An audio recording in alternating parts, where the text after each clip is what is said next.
Hello बच्चों, ये class 3 Hindi व्याकरण की क्लास है। इसमें हम PA3 का आपको सेकंड चैप्टर पढ़ाने जा रहे हैं। चैप्टर 12 अवकारी शब्द या अव्यय के विषय में हम आपको आज बताएंगे कि अवकारी या अव्यय शब्द क्या होता है और इसकी परिभाषा क्या होती है। आपने संज्ञा, सर्वनाम, विशेषण, क्रिया आदि के संबंध में हमने आपको जानकारी दी। ये चैप्टर हमने आपको पढ़ा है कि संज्ञा क्या है, सर्वनाम क्या है, विशेषण क्या है, क्रिया क्या है। अब हम पढ़ेंगे अव्यय, मतलब इस अध्याय में अव्यय शब्द के बारे में बताया जाएगा, जिनके रूप, लिंग, वचन, काल, कारण कोई परिवर्तन नहीं होता है। उन्हें हम अव्यय या अविकारी शब्द कहते हैं। जैसे है मैं आज वहाँ जाऊँगा, सोहन और मैं घनिष्ठ मित्र हैं। यानी कि उपयुक्त वाक्यों से ये स्पष्ट होता है कि आज, वहाँ और के साथ वाह अव्यय है। इन शब्दों का रूप नहीं बदलता है, अर्थात इन पर लिंग, वचन, कारक, काल किसी भी चीज़ का कोई भी प्रभाव नहीं पड़ता है। तो हम सबसे पहले देखेंगे कि अव्यय या अविकारी शब्द किसे कहते हैं, इसकी परिभाषा को देखेंगे। सबसे पहले है कि जिन शब्दों में लिंग, वचन, काल, कारक आदि के कारण कोई विकार नहीं होता है, यानी कि परिवर्तन नहीं होता है, वो जैसा है वैसा ही रहेगा। उन पे किन वाक्यों में किसी भी चीज़ का कोई भी प्रभाव नहीं पड़ता है, उन्हें हम अव्यय या अविकारी शब्द कहते हैं। अब इनके विभाजन के बारे में हम जानते हैं कि अव्यय को हम कितने भागों में विभाजित कर सकते हैं, जिनके चाहे आप भेद कहिए या उनको विभाजित करना कहिए, प्रकार कहिए।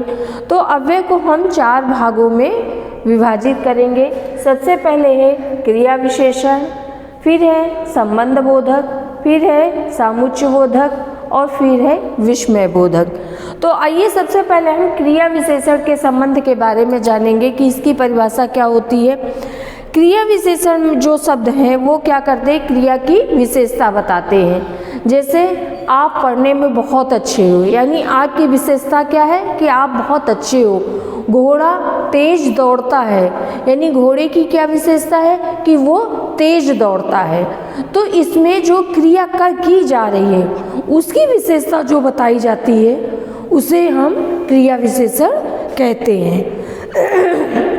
फिर हम आते हैं संबंध बोधक पे कि संबंध बोधक हम किसे कहते हैं।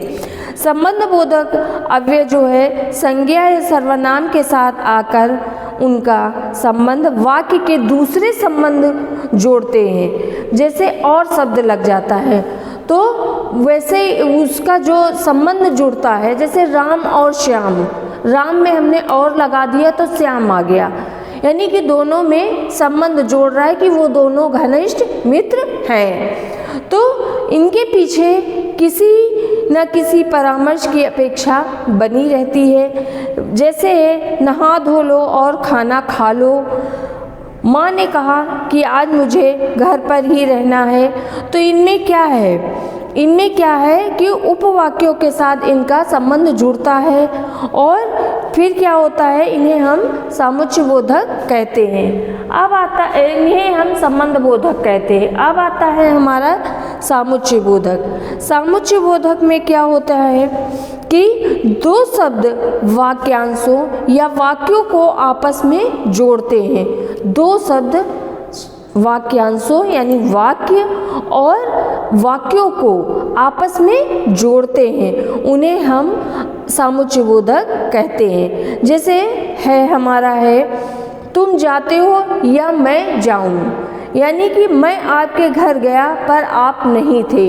इसमें क्या है, पर है, या है, तो है आदि जो उपवाक्य हैं इनको क्या है, जोड़ने का काम कर रहे हैं। कौन कर रहे हैं, यदि, आप, या, और ये शब्द जो हैं दूसरे वाक्य को जोड़ने का काम कर रहे हैं, तो इसलिए यहाँ पे क्या होगा, सामुच्चय बोधक होगा।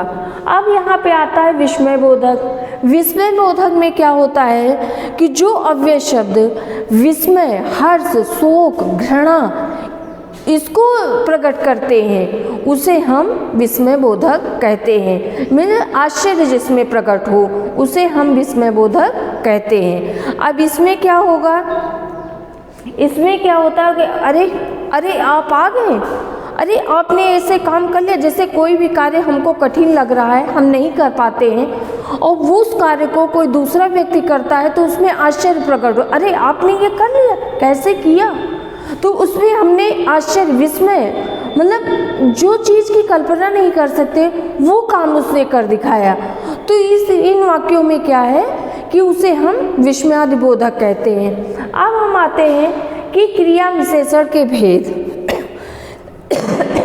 यानी कि क्रिया विशेषण के कितने भेद होते हैं। क्रिया विशेषण के भी 4 भेद होते हैं। इसमें होता है रीतिवाचक, स्थानवाचक, कालवाचक, परिमाणवाचक।